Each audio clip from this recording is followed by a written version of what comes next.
네, 여러분 안녕하세요. 24년 8월 23일 현재 11시 20분입니다. 좀 전에 11시 00분부터 17분까지 약 17분간 파월의 잭슨홀 미팅 연설이 있었습니다. 17분의 연설을 저도 1년 동안 기다려왔고 저도 가슴 졸이면서 어떤 이야기를 할까, 정말 포워드 가이던스, 선제적 지침을 던질 것인가, 그 부분에 대한 저도 굉장히 많은 궁금증이 있었습니다. 그 부분을 지금부터 분석해 보도록 하겠습니다. 24년 잭슨홀 미팅의 주제가 중요한 겁니다. 여기 보신 것처럼 Reassessing the Effectiveness, 잠깐만요. Reassessing the effectiveness and transmission of monetary policy. 지금까지 통화정책, 긴축적 통화정책을 펼쳐왔는데 그것의 영향을 한번 되짚어 보겠다, 평가해 보겠다, 지금까지를 되돌아보는데 초점을 두는 겁니다. 되돌아보는 이유는 뭘까요?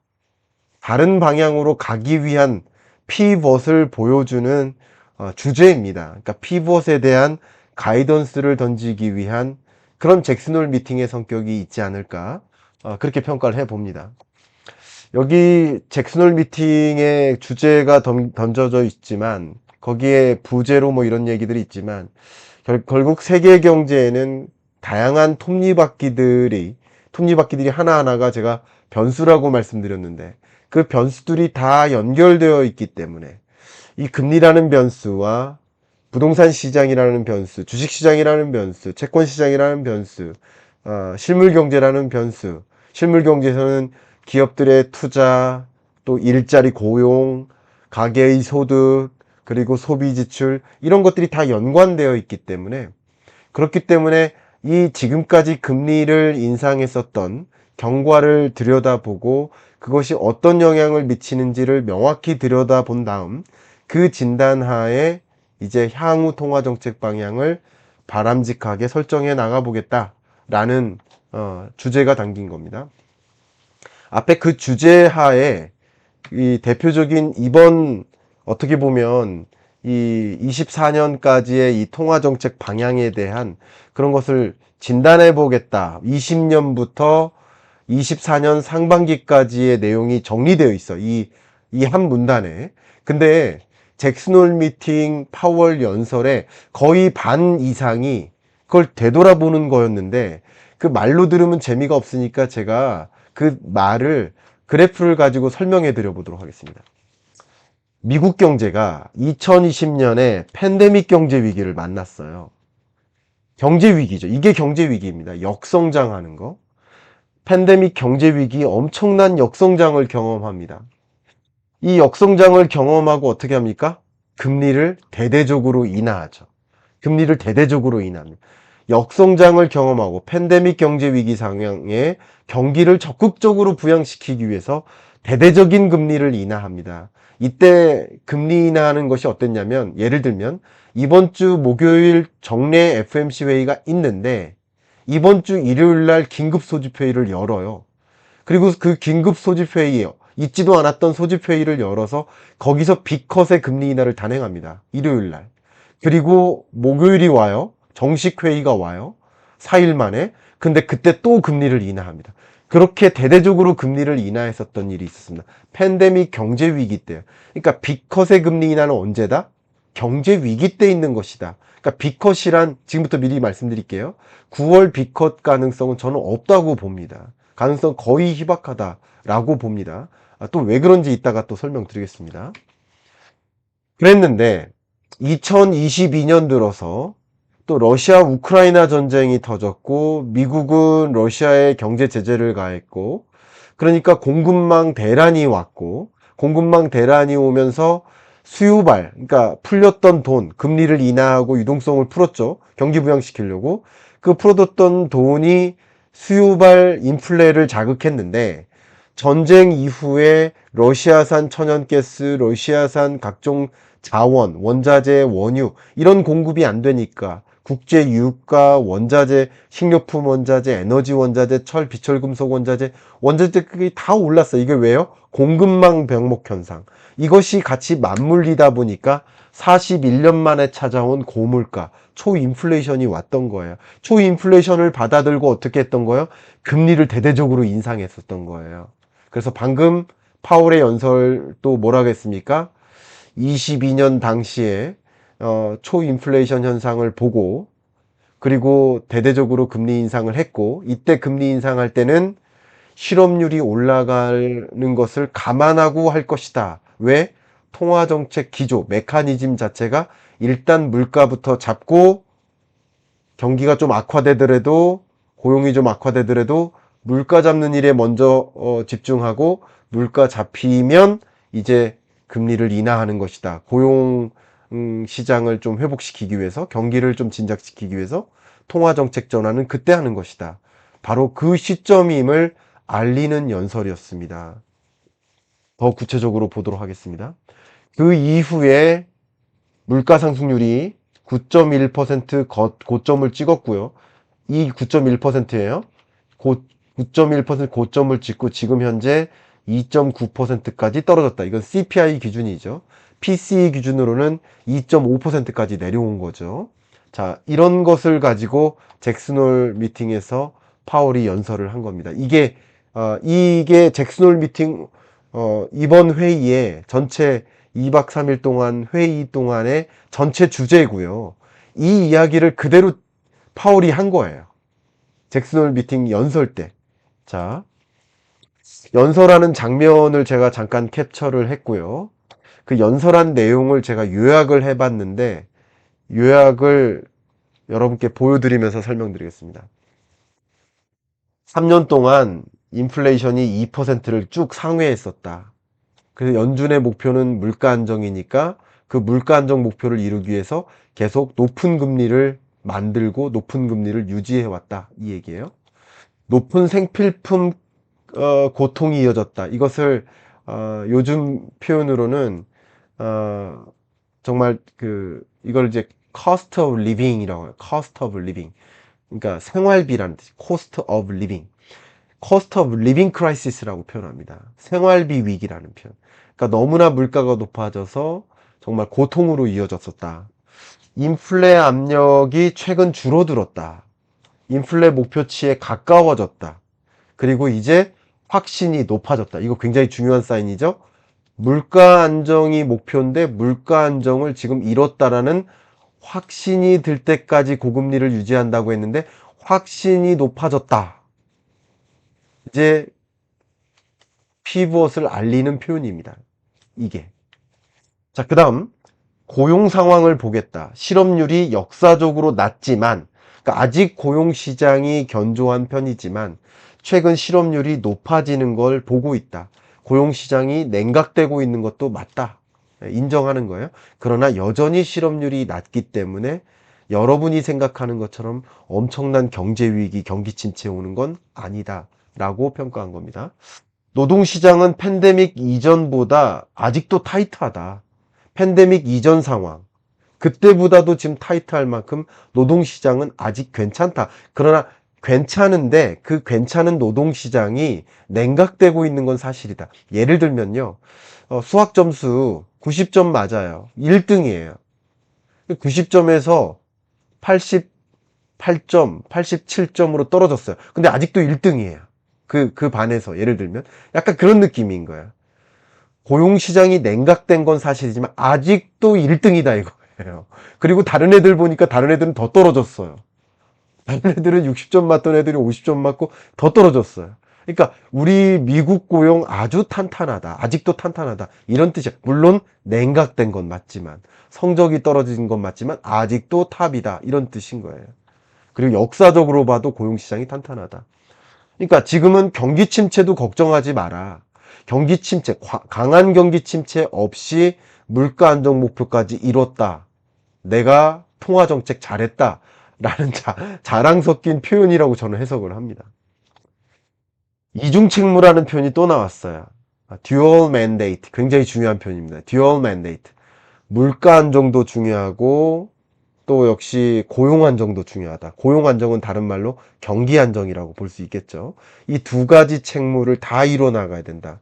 이제 정책 전환에 나가야 한다.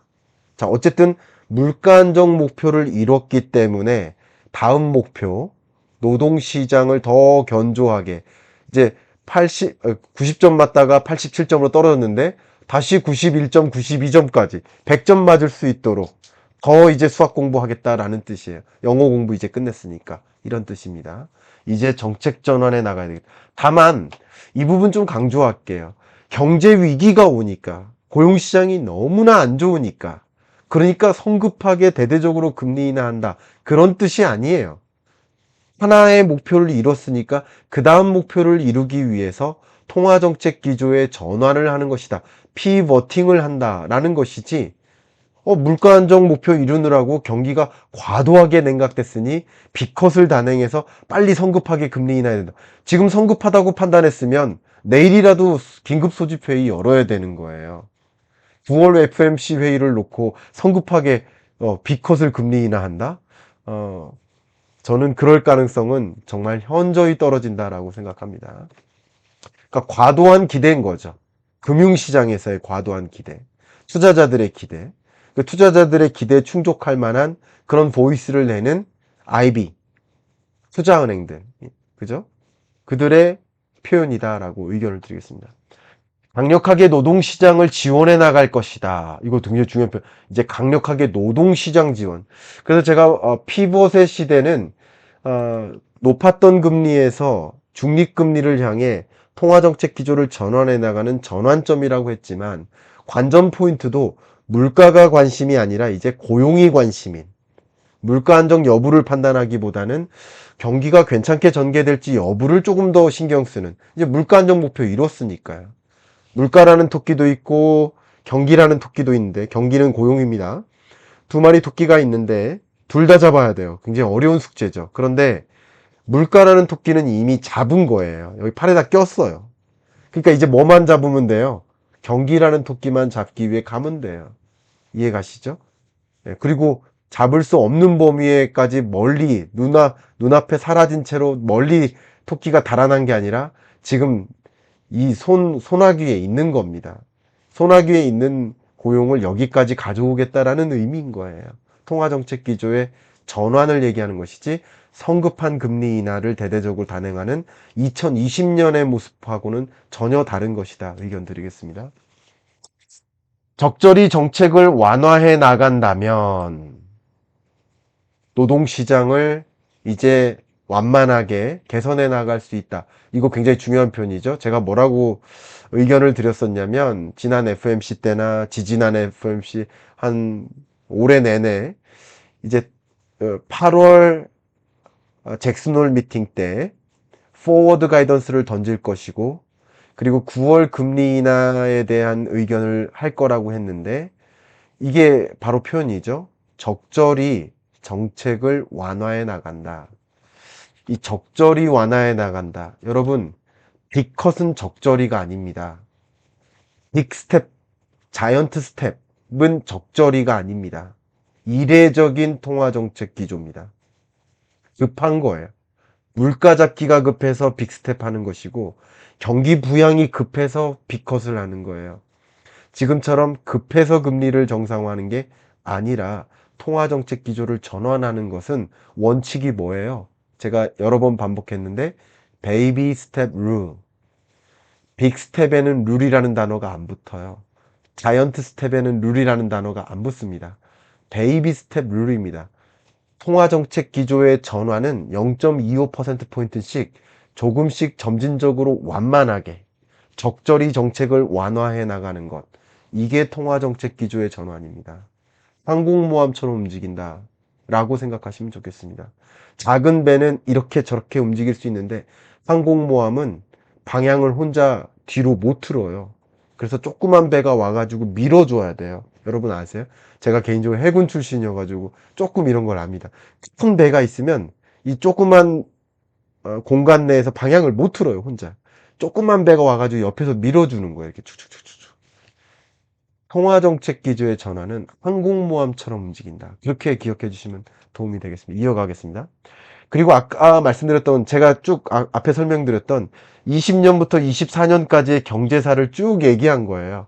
팬데믹이 왔고 완화적 정책 운용했고 러시아 우크라이나 전쟁 터졌고 초인플레 왔고 그래서 긴축 단행했었다. 그래서 고용 침체 오더라도 금리 인상해서 물가 안정 목표를 위해 이루었다. 이 얘기를 정말 전체 발제 중에 반 이상 했던 것 같아요. 좀 저는 지루했습니다. 왜냐면 저랑 같이 이 경익남 시청하신 분들은 너무 많이 들은 그런 내용인 거예요. 물론 제가 앞에 몇 분짜리로 요약을 해드렸지만 그런 거예요. 그 얘기 한 거예요. 그러면서 결국 무슨 얘기 했느냐. 22년 이 자리에서 물가 안정을 위해 실업률이 올라갈 거라고 말했었다. 실업률이 올라갈 거라고 말했다. 그러니까 실업률이 올라가는 현상을 뭐라고 표현한 거예요? 제가 24년 경제전망서에는 뭐라고 했어요? 용인된 경기 침체, 유인된 경기 침체, 유도된 경기 침체. 어느 정도의 경기 침체가 와야 물가가 잡히니 유도한 것이고 이 정도의 경기 침체를 보고 놀라가지고 깜짝 놀라서 B컷 할 필요가 있겠습니까? 만약에 B컷을 할 계획이라고 했다면 7월 FMC 때 금리를 인하 한 번 하고 9월에 또 한 번 하는 게 맞지. 한 번에 B컷을 하는 그것은 매우 이례적인 일인 것입니다. 이제 지속 가능한 2% 수준에 진입한 것으로 보입니다. 이거 굉장히 중요하죠. 물가 상승률이 이제 지속 가능한 2% 수준에 진입한 것으로 보입니다. 라는 문장은 좀 전율을 돋게 했습니다. 굉장히 강한 인플레가 완화됐다라는 확신이 든 거죠. 그러면 결과적으로는 어떻다는 거예요? 물가 안정 목표를 위해서 물가 안정 목표 이뤘고 이제 어떻게 보면 경기 안정 목표를 이루어서 또 가겠다. 그리고 경기가 자기가 생각한 것보다도 너무나 좋은 상황이라고 보는 거예요. 저 얼마 전 기자회견 때 실업률이 올라가는 현상을 놓고 파월이 뭐라고 했다? 고용시장이 정상화되고 있다. 라고 했던 이야기랑 맞물립니다. 이해가시죠? 그렇게 판단하시면 좋겠습니다. 자, 이제 이렇게 이야기했던 연설문들을 가지고 정리를 잠깐 한번 몇 가지 표를 가지고만 간결하게 한번 정리를 해보겠습니다. 자, 물가 상황이 높게 유지됐었다가 지금 2.5%로 떨어졌고 근원 물가도 2.6%까지 떨어졌습니다. 결국 다음 주에 발표될 다음 주 금요일 밤에 9시 반에 역시 즉시 분석해 드리겠지만 이 물가 상승률이 2.5를 밑돌거나 한다면 정말 확실해지는 거죠. 근데 그럴 거라고 믿고 있는 거예요. 이제 이런 추세는 올랐다 떨어졌다 할 수는 있겠지만 이런 추세 하에 놓인 건 맞다라고 파월은 인정하는 겁니다. 자, 이 자료를 안 보여드렸네요. 그죠? 이런 추세라고 인정을 하는 겁니다. 그리고 실업률이 올라가고는 있지만 지금 냉각되고는 있지만 여전히 역사적으로 6% 실업률을 기준으로 했을 때 낮은 실업률이다. 아직도 매우 타이트한 실업률이다. 그리고 팬데믹 이전 수준, 이때 팬데믹 이전 실업률이 이 정도 됐었는데 요 정도 실업률보다 아직도 낮다라고 평가를 하니만큼 지금 고용시장이 그렇게 냉각된 게 아니다. 미국 경제 괜찮다라는 판단이고요. 경기 지표를 볼 때 성장률이 최근 1.4, 2.8 괜찮죠? 이 정도면 이때는 굉장히 견조했다가 조금 냉각되는 분위기지만 아직도 괜찮다라는 분위기예요. 그리고 아틀란타 페드에서는 지금 현재 성장률 추정을 2%로 놓고 보고 있으니까 3분기도. 그럼 이걸 돌아가 보면 1.4, 2.8, 2.0이면 괜찮은 겁니다. 미국 경제가. 2%라는 잠재 성장률을 놓고 봤을 때 미국 경제가 뭐 강한 침체까지는 아닙니다. 제가 의견 드렸다면 마일드한 경기 침체는 올 거라고 봤었죠. 근데 그 마일드한 경기 침체로 가는 모습이긴 하죠. 그죠? 2%를 소폭 밑도는 성장률의 흐름이 3분기, 4분기, 25년 1, 2분기 나타날 것으로 저는 봅니다. 그러니까 24년 9월 18일까지 5.5%라는 기준금리를 오랫동안 운용했잖아요. 그 영향이 이제 3분기, 4분기, 25년 1분기 정도까지는 나타날 것이고, 그리고 금리를 서서히 완만하게 인하하다 보면 그 영향, 결국 실업률이 더 이상 올라가지 않는 그런 영향은 그 이후에 나타날 것이다 라고 저는 판단을 합니다. 이제 현재 시장에서는 금리 인하 여부에 대해서 어떻게 기대하고 있는지를 좀 볼 텐데요. 어, 보시는 것처럼 잭슨홀 미팅 파월 연설 전까지만 해도 65.5%가 베이비 스텝으로 금리 인하할 거야. 근데 34%는 금리 인하 빅스텝, 빅컷 기대해도 되지 않겠어? 라고 생각을 했는데, 저는 오늘 연설에서 명확하게 더 점진적으로 완만하게 라는 표현을 했기 때문에 금리 인하는 있겠지만 빅컷은 아니라는 뉘앙스가 저는 담겼다고 해석을 했죠.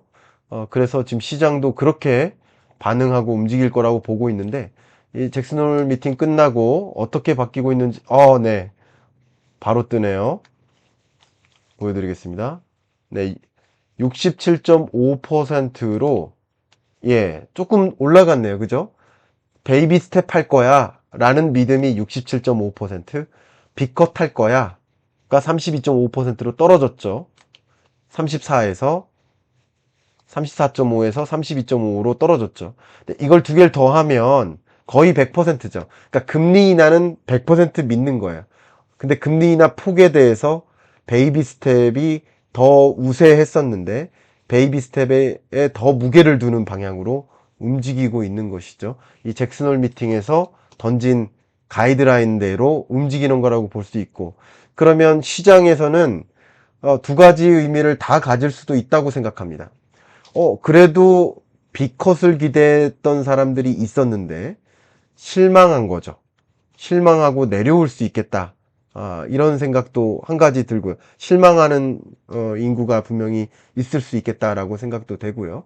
또 그래도 금리 인하 확실히 있네 라는 세계적인 믿음, 세계 투자자들의 믿음, 이런 것들은 조금 더 자금의 유입을 가져올 수 있겠죠. 주식시장이나 이 시장으로의 유인을 할 수 있겠죠. 그게 같이 맞물릴 것이라고 보고 있습니다. 자, 이렇게 저는 판단을 합니다. 자, 그러면 앞으로의 통화정책 기조를 보면 어쨌든 9월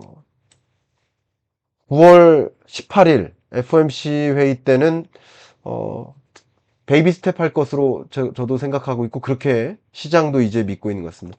이게 시장이 왜 이렇게 믿느냐라는 것을 제가 그때 은유적으로 몇 번 설명드렸는데, 다시 한번 설명드리면 이렇습니다. 100m 전방에서 보면 여러분들이 제가 훤칠한 남자인 것처럼 보일 수도 있어요. 100m 전방에서 보면 모든 사람들이. 근데 50m 전방에서 보면 눈이 좋은 사람들은 그 정도까지는 아니네 라고 보는 거예요. 근데 정말 코앞에서 보면은 아마 대부분이 진짜 아니네 라고 생각할 수 있단 말이에요. 이해가시죠? 그러니까 멀리서 보면 모두 다 괜찮다고 볼 수도 있지만, 그러니까 판단 기준이 다 들쭉날쭉한 거예요. 근데 거의 그 앞에까지 온 상태에서는 이견이 없어지는 거죠. 이해가십니까? 그러니까 22년, 23년에 금리 인하 없을 거라고 얘기한 사람들이 거의 없었죠. 저 외에는 없었던 걸로 저는 생각을 하는데, 24년 하반기에나 금리 인하 있을 것이다라는 얘기를 하는 사람을 이상하게 받아들이기까지 했었거든요. 그 당시 22년, 23년. 제 영상을 오랫동안 봐오신 분들은 다 아시겠지만, 그러나 지금은 금리 인하 시점이 거의 다가왔으니 9월 금리 인하에 대해서는 이견을 가질 수가 없는 거죠. 다 왔으니까요. 시장마저도. 그리고 잭슨홀 미팅에서 명확히 얘기를 했는데도 이견을 가질 수가 있을까? 이견이 없어지는 거죠. 그 오래전부터는 이견이 있었지만, 그죠? 지금 이견이 없이 가는 겁니다.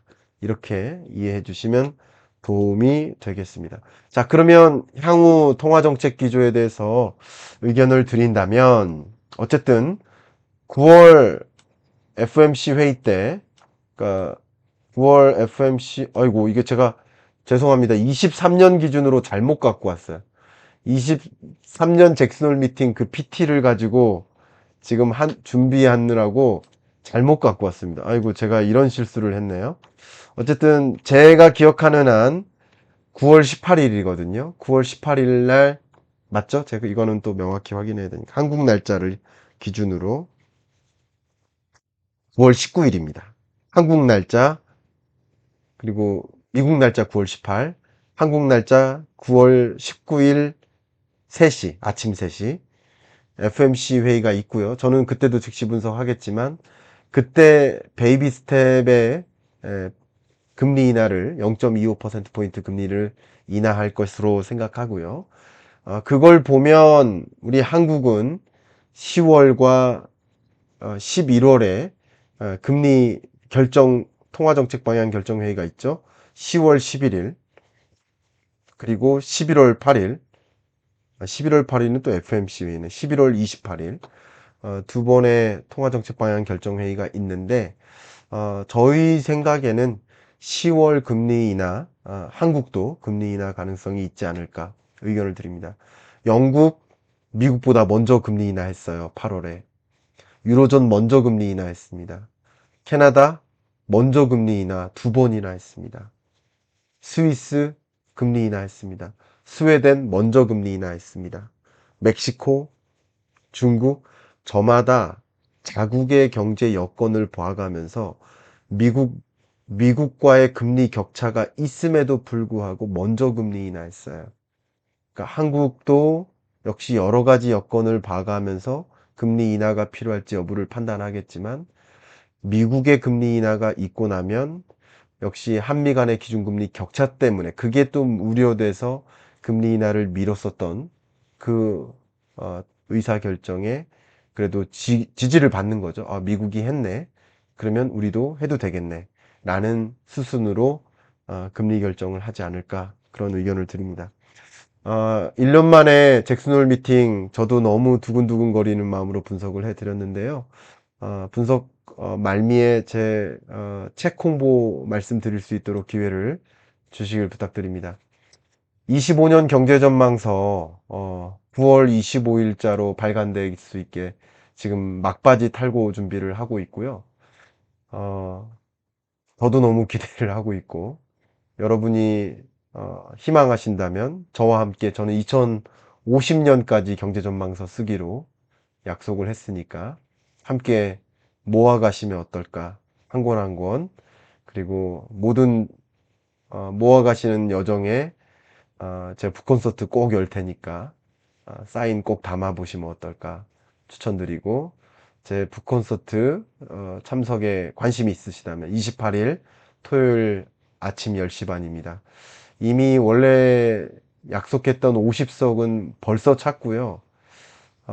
제가 좌석을 더 많이 확보하려고 요청을 했습니다. 그래서 최대한 여러분 많이 초대를 하고 싶은 마음인데 참석하셔서 사인도 받고 25년 경제 어떻게 흘러갈 것인가 라는 큰 그림 짧은 시간 안에 축약적으로 받아가실 수 있기를 좀 바라는 마음으로 의견 드리면서 이상 즉시 분석 마무리하고 여러분과 직접 라이브 중이니까 질의응답 받을 수 있도록 하겠습니다. 감사합니다.